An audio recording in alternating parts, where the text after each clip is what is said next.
아버지, 오늘도 이 시간 아버지 전으로 불러주시고 살아계신 아버지의 말씀을 허락해 주심을 감사합니다. 말씀을 받을 때 우리 마음속에 깨닫는 성령님의 역사가 충만케 해주시고 아멘 화답하는 은혜를 허락하여 주시옵소서. 예수님의 이름으로 기도하옵나이다. 아멘.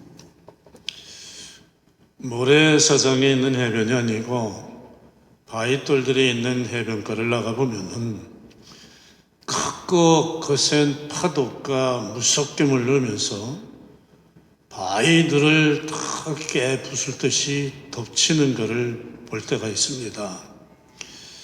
그런데 다음 순간에 보면은 파도에 얻어맞던 바위는 그대로 있는데 바위를 두들기던 파도가 산산조각이 나서 사라지는 걸 봅니다. 살다 보면 우리 인생에도 수시로 불경기라는 파동, 사업 실패라는 파동, 질병이라는 파동, 이 파도 저 파도가 우리 인생을 집어삼키고 산산조각 날 듯이 때려칩니다. 살다가 이런 파도를 당하면 어떻게 해야 되느냐? 길은 두 가지밖에 없습니다. 이런 세상 파도에 부딪혀서 깨지는 인생이 되느냐? 아니면 바닷가의 바위처럼 세상 파도를 산산조각 내는 그런 인생이 되느냐? 부서지는 인생이 되면은 그 인생은 괴롭고 고통스러운 인생이 됩니다. 우리는 이겨야 됩니다.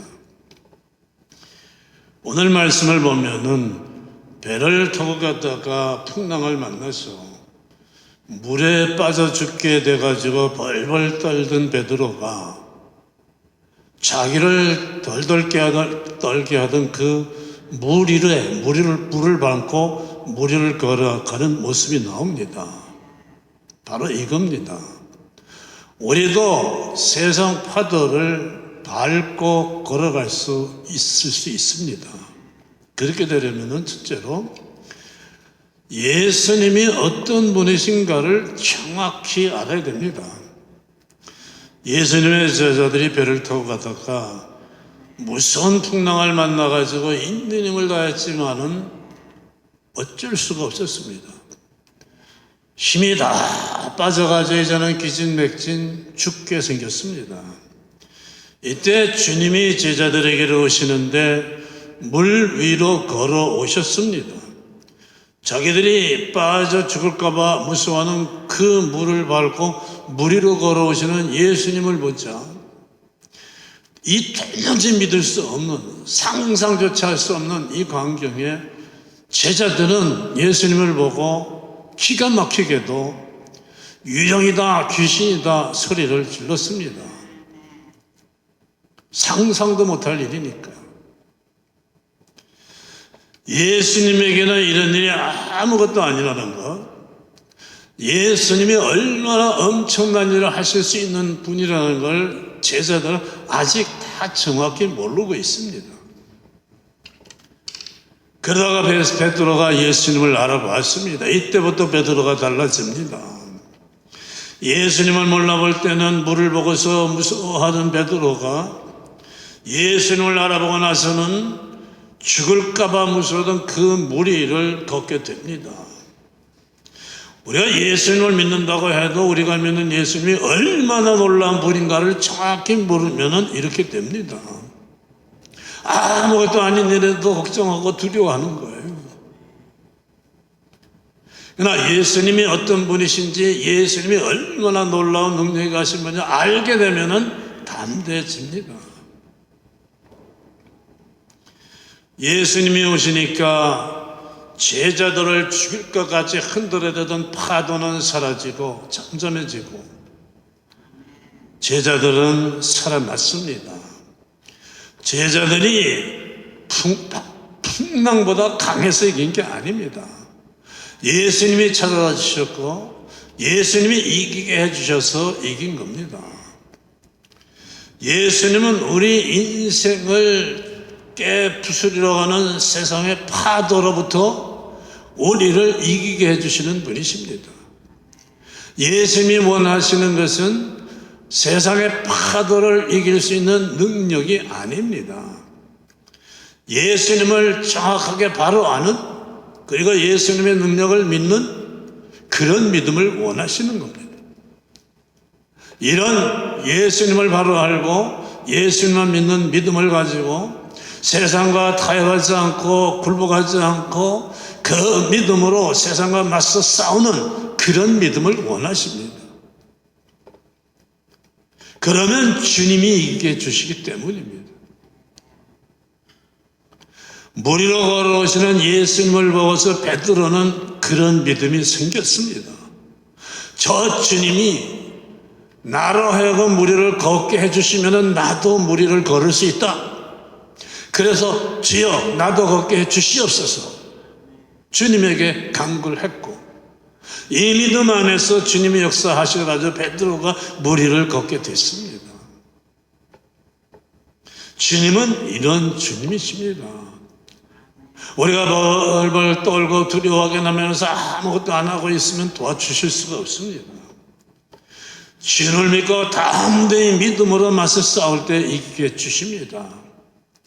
사무엘상 17장을 보면은 블레셋 족속이 이스라엘을 공격해 왔는데 블레셋 군단에는 키가 2m나 되는 골리앗이라고 하는 어마어마한 장수가 있었습니다. 이스라엘 군인들이 그 어마어마하게 큰 골리앗을 보고 무서워가지고 덜덜 떨며 나오지를 못합니다. 이때 군인도 아닌 양이나 돌보던 목동 다윗이 골리앗을 향해 가지고 너는 창칼을 이자고 나오지만은 나는 내가 믿는 만군의 여호와의 이름으로 나오너라 하고서 골리앗을 향해서 돌을 던지며 돌이 딱 여기에 맞아가지고 골리앗이 쓰러졌습니다. 그리고 다윗은 그 목을 잘랐어요. 다윗이 무슨 양키 야구팀의 무슨 놀라운 실력을 가진 피처 투수도 아니에요. 그냥 하나님을 믿는 믿음으로 던졌더니 하나님이 그 돌을 골리앗의 여기에 맞도록 하신 거예요. 아무리 무슨 양키팀의 투수만큼 던지는 실력이 좋아도 백발백중은 아니에요. 안 맞으면 그만입니다. 그런 실력이 없어도 믿음으로 하나님의 영광을 위해 던지니까 하나님께서 맞게 해주신 겁니다. 우리는 확실히 알아야 됩니다. 우리가 믿는 주님은 무슨 일이든지 하실 수 있는 분이라는 것을, 예수님은 하나님의 아들이시고 똑같은 능력을 가지셨기 때문입니다. 예수님의 능력이 이렇게 세상보다도 엄청나게 더 크고 놀랍다는 것을 모르면은 예수님 믿는다고 하다가도 자꾸 무슨 일만 생기면은 겁이 나고 두렵고 걱정을 하는 겁니다. 예수님의 능력을 잘 모르면은 세상에 말하는, 그리고 내가 하는 그 지식의 수준 정도에 가둬버리고 맙니다. 예수님도 이런 일은 못하시오. 이렇게 되는 인생이 되고 맙니다. 그러나 예수님이 얼마나 놀라운 분이신 줄 알게 되면, 그렇게 된 사람은 무슨 일이 있어도 세상을 두려워하지도 않고 걱정하지도 않고 살아나가게 됩니다. 그 다음에 인생이 어떤 것인지를 알아야 됩니다. 베드로와 제자들에게 몰아닥친 풍랑은 그전에는 없던 것이 생긴 게 아닙니다. 바다에는 매일 무서운 파도가 있습니다. 늘 있던 파도가 방향을 틀어가지고 제자들에게 왔던 것뿐이에요. 우리가 사는 삶, 우리의 인생 속에도 늘 세상 풍파가 있습니다. 늘 있던 그 세상 풍파가 방향을 틀어가지고 나한테로 올 때가 있는 겁니다.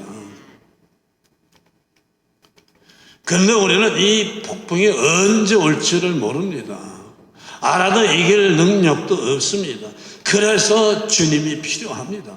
주님은 아시기 때문입니다. 그리고 이기게 해 주시기 때문입니다.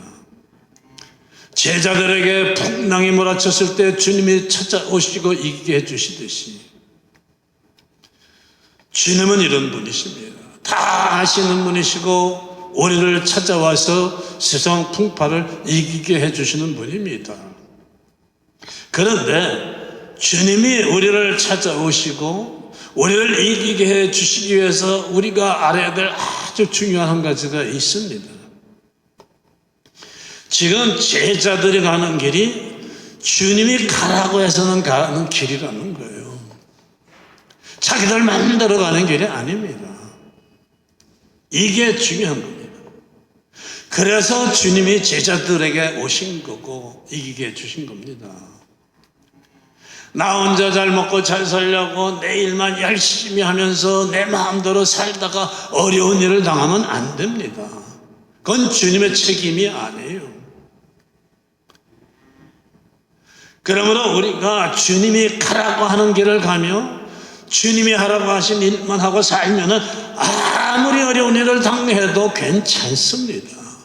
주님이 책임을 져 주십니다. 이스라엘 백성들이 애굽을 떠나가지고 하나님이 가라고 하신 가나안으로 갑니다. 하나님이 가라고 하신 길을 가는데 홍해바다가 가로막습니다. 하나님이 책임을 져 주시지 않습니까? 홍해바다를 갈라서 길을 내주셨습니다. 요단강물 앞에 섰을 때도 마찬가지예요. 하나님이 가라고 하신 길이니까 하나님이 책임을 져 주셨습니다. 가나안 적군들이 쳐들어와도 하나님이 책임을 져 주셨습니다. 먹을 것도 없고 마실 것도 없는 광야길을 가는데 하나님이 가라고 하신 길이니까 하나님이 책임을 지시고 먹을 것과 마실 것을 채워주셨습니다. 내가 가는 길이 주님이 가라고 하신 길인가, 내가 지금 하고 있는 일이 주님이 하라고 하신 일인가 아닌가만 확실히 하면 되는 겁니다. 뭐 과학이 어떻고 현실이 어떻고 그런 건 따질 필요도 없어요. 그런데 이렇게 놀랍게도 무리를 걷던 베드로가 오래가지 못했습니다. 물에 쏙 빠지고 말았어요. 베드로가 언제 무리를 걸을 수 있었고 언제 물에 빠졌느냐, 굉장히 중요한 교훈을 줍니다. 제가 지난주에 운전하러 가는데 겨우 차가 양쪽으로 갈 수만 있는 2차선이에요. 양쪽. 근데 차들이 많이 밀려가지고 내려오는 차도 제가 올라가는 방향도 멈췄어요. 그러니까 이 반대편에 보니까 좀 가깝게 지내는 목사님이 있었어요. 그런데 나는 봤는데 빵 하고 눌렀는데 아는 척하고 쳐다도 안 봐요. 근데 또 빵빵 눌렀더니 문을 내리는 거예요. 그래서 제가 좀 시비를 걸었어요. 아니 왜 사람이 이렇게 사람을 모른 척하고 가냐. 근데요, 그 목사님 대답이 명언이었어요. 내가 아주 본전도 못 찾았어요. 나는 예수님만 바라보고 가. 주님밖에 안 보여. 그래가지고요, 야, 이건 명언이다. 아니, 참, 할 말이 없더라고요. 우리가 인생 살면서 뭘 바라보고 가느냐, 중요한 거죠. 베드로가 예수님만 바라보고 걸을 적에는 무리를 걸을 수 있었습니다. 근데 잘 걷다가 눈을 돌려서 바람을 보고 물을 보니까 빠진 거예요. 우리가 살면서 계속 예수님만 바라보고 사느냐 아니냐가 얼마나 중요한지 모릅니다. 우리가 주일 예배 끝나고 교회 밖으로 나가서 세상으로 돌아가 실제 삶을 살면서 매일매일 주님만을 바라보고 사느냐 아니냐가 중요한 겁니다. 매일 계속 주님을 바라보고 사는 삶이 되어야 합니다. 교회에 와서 예배할 때는 주님만을 바라보고 그냥 은혜 충만이 돼가지고 마음이 뜨거워지는데, 예배 끝나고서 삶의 실제 현장, 직장이나 일터로 돌아가서는 마음의 시선과 믿음의 시선을 주님으로도 돌려가지고 눈앞에 일어나는 세상 일을 바라보게 되면은 흔들릴 수밖에 없어요. 세상 일을 바라보지 말라는 게 아니에요. 보는데 주님을 통해서 바라봐라, 그거죠. 주님이 주시는 마음을, 믿음을 통해서 바라봐야 됩니다. 머리를 걷던 베드로가 바람을 보고 물을 보고 물에 빠집니다. 누구의 잘못입니까? 주님의 잘못이 아니지 않습니까? 시선을 돌렸던 베드로의 잘못입니다. 주일날 예배할 때 은혜를 받습니다. 나는 정말 말씀대로 살 거야. 은혜 충만, 성령 충만해가지고 돌아갔는데 출근해서부터는, 다음날부터는 또 근심 걱정이 생기고 괴로워집니다. 누구의 잘못이겠어요? 주님의 잘못은 아닙니다. 내가 어디를 봤느냐예요. 베드로가 예수님만 바라봤을 때는 물이 보이질 않았습니다. 근데 바람을 보고 물을 보니까 예수님이 안 보이는 거예요. 그 순간에는 근심 걱정이 들어갈 수밖에 없습니다. 세상에 있으면서도 항상 예수님만을 바라보고 예수님과 함께 길을 걸어가야 됩니다. 끝으로 내 믿음의 문제가 무엇인가를 알아야 됩니다. 31절을 보면은 물에 빠진 베드로를 보시고 주님이 말씀합니다. 믿음이 작은 자여 왜 의심하였느냐. 의심이 문제였어요. 베드로의 문제는 믿음이 없는 게 아니며 믿음이 있는데 작은 게 문제였어요. 작은 믿음 속에는 빈자리가 생겨서 의심이 들어갑니다. 의심이 들어가면 받았던 은혜가 사라집니다. 성령님의 역사가 소멸됩니다. 내 삶은 다시 은혜 받기 이전으로 힘없는 모습으로 돌아가는 거예요. 의심은 어디서 오느냐? 사탄에게서 오는 겁니다. 그래서 의심이 들기 시작하면은 많은 문제가 삶 속에 생기기 시작을 합니다. 인생이 망가지기 시작합니다. 에덴 동산에서부터 그러지 않았습니까? 에덴 동산에서 아담과 하와가 사탄을 만나서 사탄의 말을 듣기 전에는 하나님만 만나고 하나님의 말씀만 들을 적에는 얼마나 복된 삶을 살았어요.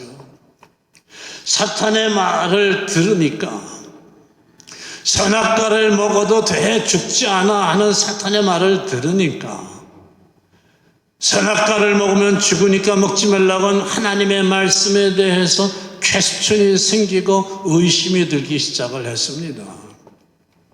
그리고 선악과를 먹어버리지 않았습니까? 그래서 불행해지고 영적으로 죽어버린 거예요. 의심은 사탄의 역사입니다. 될까 안 될까 이런 마음이 내 안에 있으면은 벌써 사탄이 내 속에 들어와 있다는 사인입니다. 우리가 부흥회를 통해 가지고 산같이 많은 은혜를 받았어도 삶으로 돌아가면은 사탄은 우리 주변에는 이 사람 저 사람을 통하고 이런 일 저런 일을 통해서 온갖 의심스러운 소리를 자꾸 우리 안에 집어넣으려고 합니다. 그러면은 은혜 받고 나는 앞으로 말씀대로 이렇게 살아야지 결심했다가도 옆집 가게 사람 말을 듣고 뭐 뉴스를 보니까 뭐 불경기라고 그러고 그래서 현실을 보니까 안 될 것 같아 의심이 들어요. 그러면 받았던 은혜는 다 사라져버리고 맙니다. 의심이 생기면은 이거는 위험 사인이에요. 신호입니다. 사탄이 왔다는 신호, 내 믿음이 지금 떨어진다는 신호입니다. 예수 믿는다고 하는데도 자꾸 의심이 드는 것은, 말씀을 들어도 그렇게 하면 안 될 것 같은 것은, 베드로가 믿음이 작으니까 의심이 든 것처럼 내 믿음이 작다는 사인이에요. 믿음을 키워야 합니다. 남을 좋게 하는 일이 아니에요. 믿음을 키우면 내 인생이 평안해지는 겁니다. 믿음만 키우면 늘 담대하고 평안해집니다. 믿음이 작으면요, 돈을 억만금을 가지고 있어도 편하지 않습니다. 주님은 말씀을 통해 역사하십니다. 말씀을 주시고 내 믿음대로 될지어다 말씀을 하고 약속하십니다.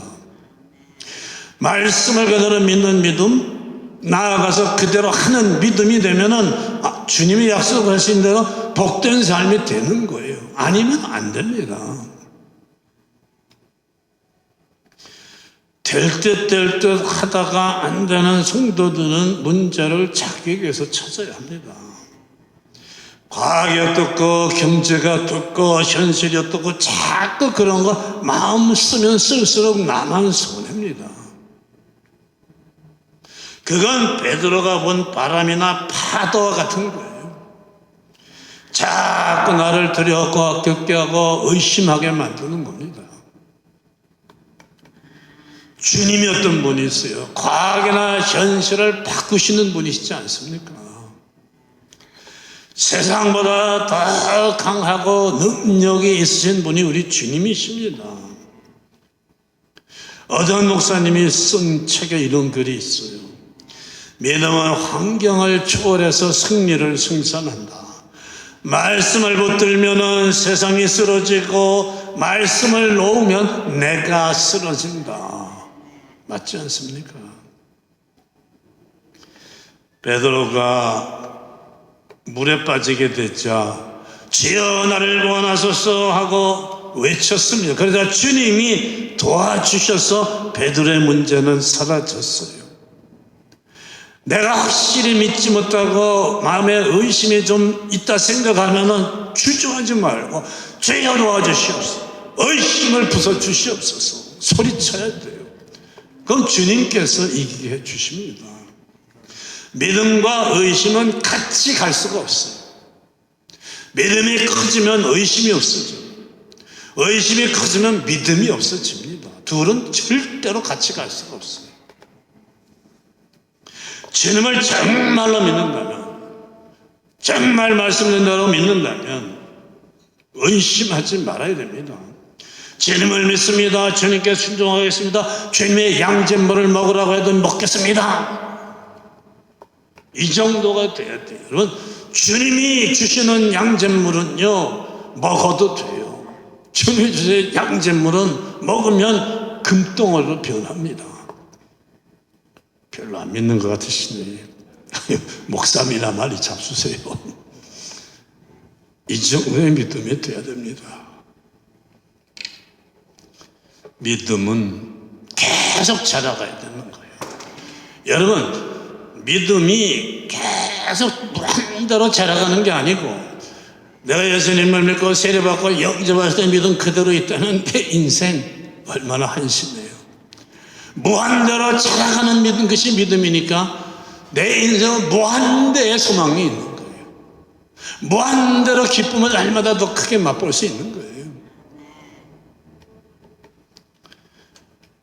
베드로가 주님을 바라봤을 때 무리를 걷고 싶은 마음이 드는 것처럼 믿음은 주님을 바라볼 때 자라는 겁니다.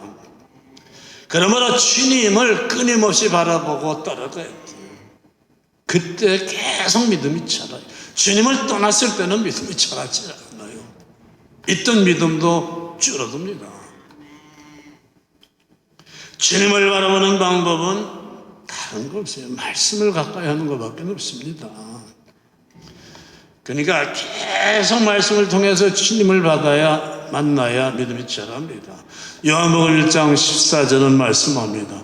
말씀이 육신이 되어 우리 가운데 거하심에, 주님은 지금 우리 가운데 거하세요. 성경 말씀으로. 그러니까 성경 말씀을 바라보는 것은 주님을 바라보는 것이고, 성경 말씀 안에는 은혜와 진리가 충만하다고 말씀하지 않습니까?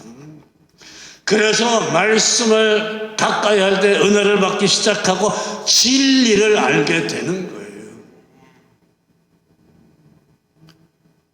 성경을 가만히 있는 길이 주님을 만나는 길이고 믿음이 자라는 길입니다. 그리고 그대로 한번 살아보세요. 해보세요. 해보면 압니다. 세상에서는 이 병에 걸리면 죽는다고 하는데 아니구나. 다른 길이 있구나. 정말 주님 말씀대로 되는구나. 알게 돼. 체험이 생기니까. 그러면 세상을 마주하는 힘이, 자세가 달라집니다. 세상 말은 되는 것도 있고 안 되는 것도 있습니다. 그러니까 주님 말씀은 빠짐없이 그대로 그냥 다 됩니다.